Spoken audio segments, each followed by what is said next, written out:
Tuition group દ્વારા વિદ્યાર્થીઓ માટે સ્ટેચ્યુ ઓફ યુનિટીની મુલાકાતનું આયોજન। અમદાવાદ મણિનગરમાં આવેલ રાજેશ શાહ ટ્યુશન ગ્રુપ દ્વારા ઐતિહાસિક જગ્યા એવી સ્ટેચ્યુ ઓફ યુનિટીની મુલાકાત લેવા માટે પ્રવાસનું આયોજન કરવામાં આવ્યું। જુઓ અહેવાલ લોક ફરિયાદની સંગાથે।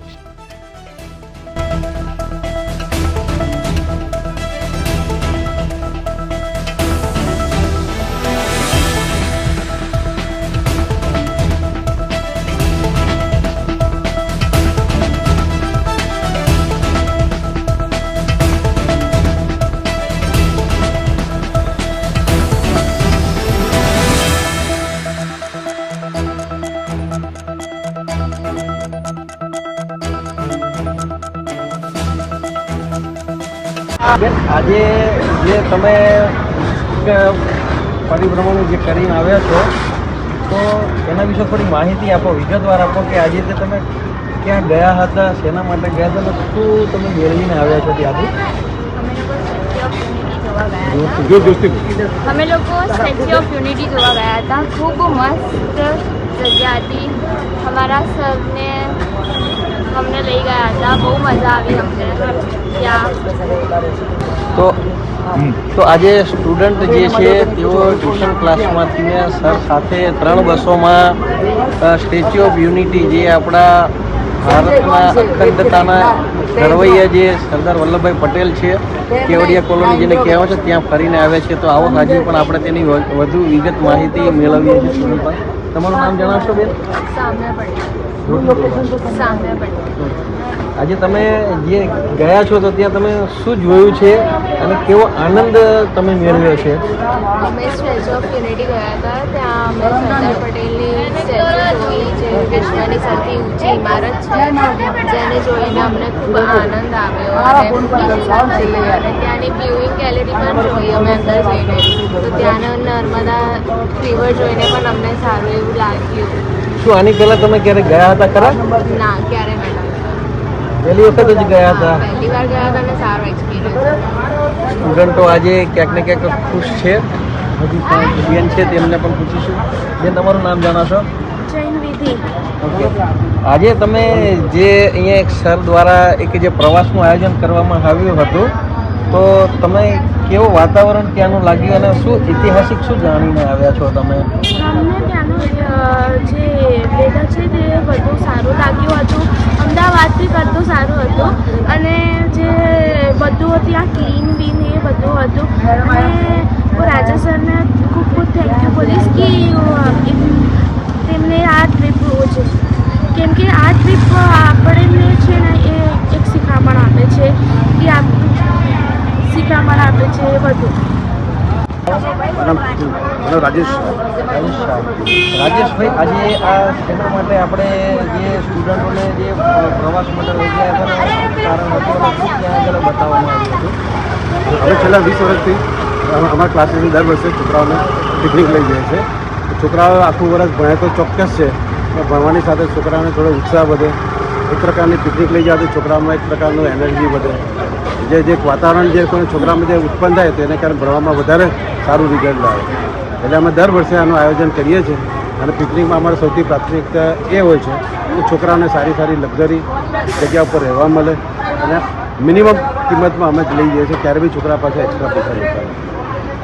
સુવિધાજનક જે પ્રવાસ હતો રાજેશ સરના મુખ્યથી આપણે જે સાંભળી રહ્યા છીએ, તો આ ઐતિહાસિક પ્રવાસ હતો જે બાળકોને ભણતરની સાથે ગણતર સાથે પણ એક દેશનો ઇતિહાસ જે છે તે જણાવવામાં આવે છે સર દ્વારા। ખૂબ સરસ આયોજન કર્યું કહેવાય છે આપણે જે રાજેશ સરે કર્યું છે કે આવનાર ભવિષ્યના જે દેશના સ્ટુડન્ટો જે છે જે દેશને આગળ વધારવાના છે તેના માટે પણ એક આ જાણવું જરૂરી હતું કે આ જે ઐતિહાસિક ટૂર હતી, તો આ ઐતિહાસિક ટૂરમાં તમારા દ્વારા સ્ટુડન્ટોને શું જાણકારી આપવામાં આવી? સ્ટુડન્ટોને ખાસ કરીને જો સરદાર વલ્લભભાઈ પટેલ બરાબર છે, જે નરેન્દ્રભાઈ સાહેબ મોદી સાહેબે જે રીતે એમની જે આયોજન કરીને એટલું સુંદર નગરી એકતાનગરમાં બનાવી છે, તો લોકોને ખ્યાલ આવે કે આવી બી વસ્તુ ગુજરાતની અંદર છે। ગુજરાતમાં આટલી નજીક રહેવા છતાં બી લગભગ 90% બાળકોને એના વિશે માહિતી નથી। એટલે આ આયોજનને કારણે બાળકોને ઐતિહાસિક રીતે બી ઘણી જાણકારી મળી અને ઉત્સાહ બી વધ્યો અને એ લોકોને એવું લાગ્યું કે ભાઈ આમ ગુજરાતની અંદર બી આટલા સુંદર સ્થળ છે જે કદાચ ગુજરાતની બહાર બી અમુક જગ્યાએ આવા સ્થળો નથી. સૌથી મોટી વાત કે સરદાર સ્ટેચ્યુ ઓફ યુનિટીમાં મિનિમમ બસ ભાડાની અંદર બિલકુલ ફ્રી ઓફ ચાર્જમાં બધી જ જગ્યાએ લોકો ફેરવે છે. એકવાર ટિકિટના પૈસા તમે ચૂકવી દો પછી ક્યાંય તમારે ચૂકવવાના હોતા નથી. એસી બસ સુવિધા, પિકઅપ બસ, બધી જ ફેસિલિટી છે.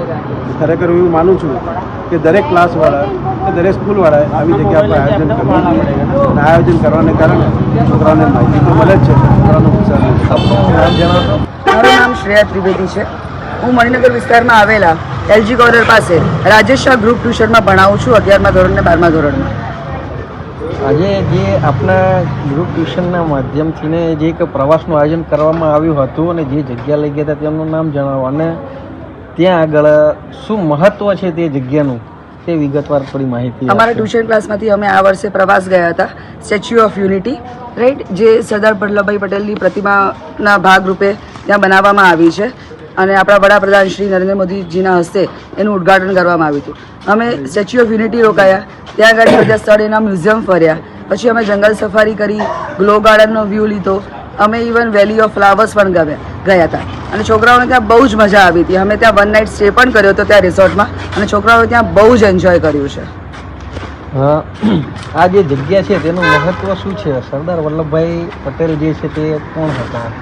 સરદાર વલ્લભભાઈ પટેલ આપણા અખંડ ભારતના, ગુજરાતના લડવૈયા હતા. એ ફ્રીડમ ફાઇટર પણ હતા આપણા, રાઈટ, અને he has a great name. We know him as an iron man of India. ખૂબ સરસ આયોજન. આ જે પ્રવાસનું આયોજન જે કરવામાં આવે છે શું દર વર્ષે થાય છે તમારે? હા, અમારા ક્લાસીસમાંથી દર વર્ષે અમે પિકનિક જઈએ છીએ અને એવી રીતે 2 દિવસ જ જઈએ છીએ અને સર નોર્મલી એવી જ જગ્યા લઈ જાય છે જ્યાં છોકરાઓને પણ મજા પણ આવે અને એમને ત્યાંથી કંઈ જ્ઞાન પણ મળે. જે ઐતિહાસિક પ્રવાસની સફર હતી જે બેને કીધું, ખરેખર ખૂબ જ માહિતી સારી આપણને મળી છે. બેન, ખૂબ ખૂબ આભાર તમારો. Thank you sir.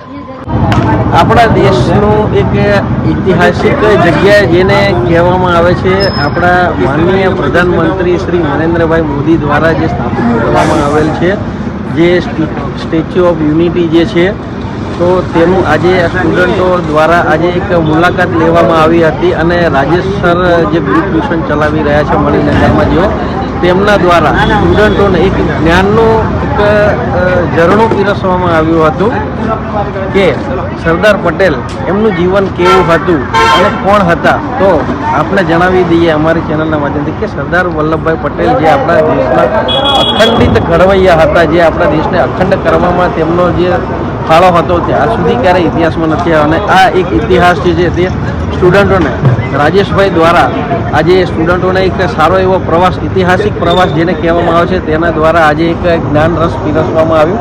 તો ખરેખર આ ખૂબ જ સારું કામ કહેવાય. બહુ જ ઓછા લોકો જે હોય છે તે સ્ટુડન્ટોને ભણવાની સાથે સ્કૂલ ટ્યુશન સાથે પણ એક દેશ માટે, દેશમાં કોણ કોણ શું હતું, કઈ રીતના હતું તે જણાવવા માટે થઈને એક આ મુહિમ ચલાવી રહ્યા છે. તો સ્પેશિયલ થેન્ક્સ આપણે રાજેશ સરને પણ કહીશું. થેન્ક યુ વેરી કે મચ. ભવિષ્યમાં આ રીતનું અને કરતા લગભગ રહેશું. અમે 160 વિદ્યાર્થીઓ ગયા હતા. 160ની માત્રામાં લઈ જવા એટલે બહુ નાની સૂની વાત નથી. ખરેખર સ્પેશિયલ થેન્ક્સ ટુ રાજેશ સરને કહીશું આપણે. આ સાથે અમદાવાદથી સંવાદદાતા કિરીટ રાઠોડ. આવા રસપ્રદ સમાચાર જોવા માટે અમારી YouTube ચેનલને શેર, લાઇક અને સબસ્ક્રાઇબ કરો.